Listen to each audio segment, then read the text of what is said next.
Mga kaigsunan, so na usab ka malipay nga takna sa pagpakiton alang kanatong tanan. Ako kamo gina-welcome na usab sa lesson study nga atong pagaymo nining matawag nga takna sa gabi sa Sunday, and today is August 9, 2020. O nga sa gihapon bot nato nga dayon nga Ginoo tungod sa extension no sa kinabuhi.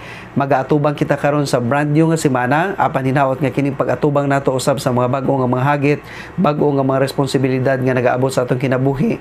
Mabak-apan nato kini pinaagi sa inspirasyon nga makuha nato gikan sa pulong sa Ginoo. And then of course gikan usab dinhi sa mga thoughts, mga reflections nga ginatudlo sa atong Sabbath School lesson karon. So sa dili pag yun nato tanawon mga kaigsunan, buot mo na ko nga hangyoon pinaagi sa usa ka pagampo. Amahan mo og langiton nga Dios ni ningatakna sa kagabihon amo ginahangyo nga ikaw magapakiguban sa among pagtuon karon, ihatag ka namo ang kaalam nga langitnon sa pagsabot niini. Kini tanan amo ginaampo sa ngalan ni Jesus. Amen. By the way, ang atong election karon nga semana, we are now on lesson 7 mga kaigsunan, August 8 to 14. Giuluhan kini siya sharing the word, ang pagpakibahin o ang pagpakat sa pulong o nga kini nga pulong walay lain kung dili mao ang balan nga kasulatan. Ana kanindot lang tungod kay last quarter no, nag-spend kita sa tibok nga trimestre sa pagisgot may tungod sa pagkaimportante sa pulong sa Ginoo. Nga dili lang ni simple nga atong dawaton, atong tuuhan, atong paminawan, atong basahon, kun dili labaw sa tanan ato kining kinabuhian, ato kining tumanon o nga sa atong pagtuman mga kaigsunan kabahin na niini ang pagpahat ngadto sa uban. Nasayod kita nga ang mga katawhan sa ibabaw sa kalibutan nakailaman nga dunay Ginoo pinaagi sa kinaiyahan, mao na siya ginatawag nga general revelation.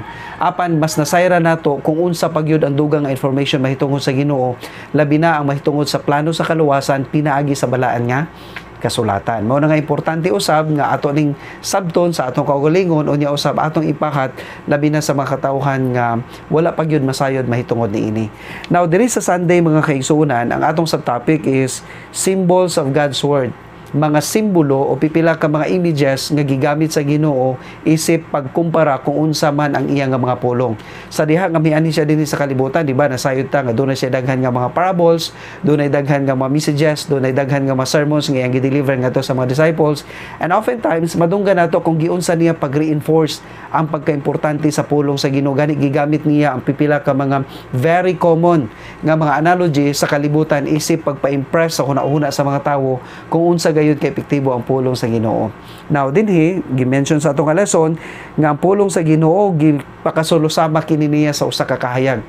Well, nasayod na sa nata kung unsa ka importante ang kahayag labi na sa kagabihon kung kita magalakaw unya walay aid of light ang atong visibility dili ingon ana ka klaro, lagbit mga kaigsuonan kung dili mapandol sigurado gayud nga madagma o matumbang usa ka individual, masaag pa. Di ba? Mao na nga importante gyud nga dunay kahayag nga dapat nato gamiton to aid our journey sa usa ka mangitngit nga dapit. Likewise, sa kalibutan nato nga spiritually dark, no, grabe nga daghan nga mga kalibog nga ginapasa sa kaaway para lang gyud nga linglahon ang mga katawhan gikan sa kamatuoran. Importante ang pulong sa Ginoo. Labi na gyud karon mga kaigsunan nga diha sa Facebook o online makita nato ang daghan nga mga misinformation about sa mga so-called interpretation sa last day events, eschatological nga mga fulfillment sa prophecy na usa ni kabutang nga dapat nato i-recheck again and again. Dili ta mutuod diha dayon sa mga butang nga makita nato o mabasa lang nato diretso, kun dili ato ning i-counter check, no, ato ning kanunay nga tugutan nga i-submerge dinha sa pulong sa Ginoo kung mao ba gyud kini ang thought nga buot sa Ginoo nga masabtan nato. Gawas nga ang pulong sa Ginoo magahatag og kahayag, ang pulong sa Ginoo usab sumala pa sa libro ni Jeremias gikumpara usab kini sa usa ka kalayo. Nasayod kita nga kung sa friendly lang gyud nga mga usages, ang kalayo importante alang sa pagluto, di ba? Apan alang sa mga panday, alang sa mga nagahimo og mga utensils gikan sa puthaw nga sa din ginagamit nila ang aid of fire, nasayod kita nga ang kalayo nagaputli sa mga butang. Kay ginagtunaw niya ang mga dross, ang mga taya sa mao nga putaw ug magpabilin din na katong lig-on og ang solido nga putaw. Maingon man usab ana ang pulong sa Ginoo mga kaigsuonan.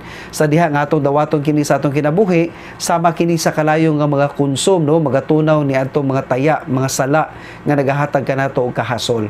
Gawas nga ang pulong sa Ginoo kahayag og kalayo, ang pulong usab sa Ginoo gikumpara usab kini sa usa ka hammer usa ka martilyo nga magahimo sa pagdukdok, magahimo sa pagpatag sa mga butang nga dapat i-correct sa atong kaugalingon.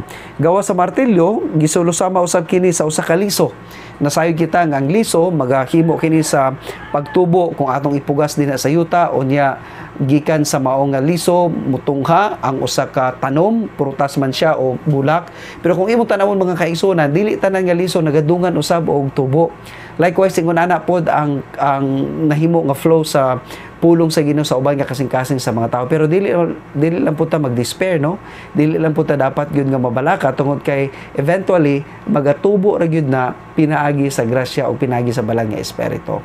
Pero kung imong tanawon mga kaigsunan, kanunay nga ginapadayag sa Ginoo ang iyang nga pulong sama sa usa ka liso nga nagadala og kinabuhi, nagadala kini og pagtubo dinha sa kasing-kasing sa mga individual nga magadawat niini.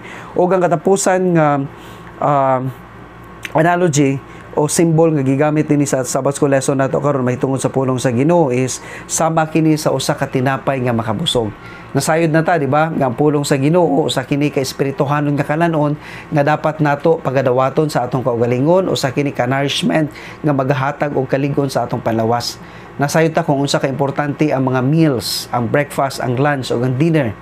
Kung kita nga tao dili man gani makahimo sa pag-survive, kung dili ta magahimo sa pagkaon sa sakto gayud nga mga oras, likewise ingon ana pod kay importante mga kaigsuonan ang pagbato nato sa pulong sa Ginoo sa atong kinabuhi. Dapat natay regular nga schedule sa pagkonsume niini aron nga mabusog kanunay ang atong espirituhanon nga bahin sa atong kinabuhi.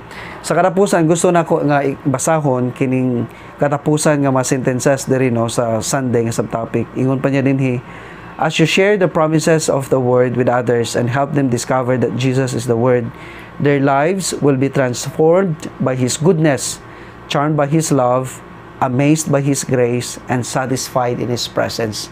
Ganahan kay ko ani nga statement mga kaigsunan tungod kay samtang kuno nato ginapahat ang mga saad sa balang nga kasulatan ngadto sa uban o nga tabangan nato sila nga ilang madiskobrehan o ilang mailhan ang atong Ginoo pinagi sa iyang pulong, ang ilang kinabuhi dili lang of course ang ilang kinabuhi pati ang kinabuhi sa naga transmit o sa naga hatag sa mga information mabago usab.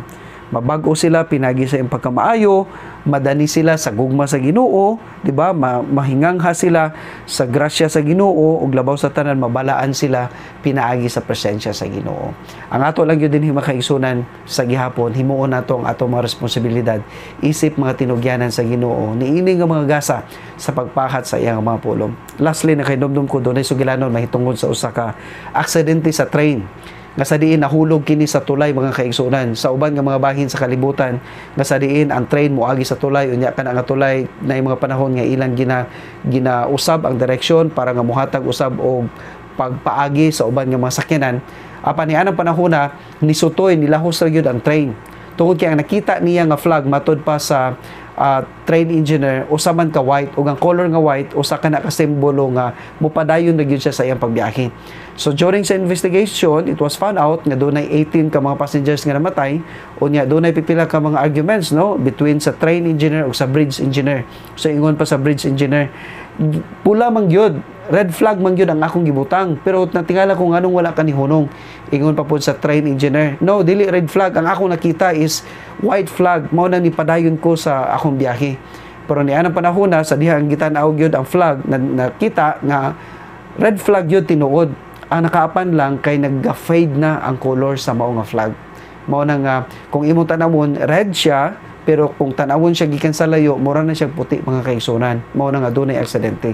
So likewise ang mensahe sa Ginoo nga dapat nato ipahat ang atong testimony dili siya dapat mahimong fade, dili siya dapat mahimo nga malaspag tungod sa pipila ka mga malpractices nga atong ginahimo ingon nga mga Kristohanon, or else kung kini siya mahimo nga faded truth dunay daghan nga makatawhan nga ma-misdirect gyud mga kaigsunan ug ang fatality niini is very dangerous tungod kay eternal condemnation ang pwede masamputan sa usa ka individual nga nakahimo sa pagtuon sa pulong sa Ginoo apan wala niya kay nasabtan ug iyang na-misapply ang mga butang diha sa iyang kinabuhi.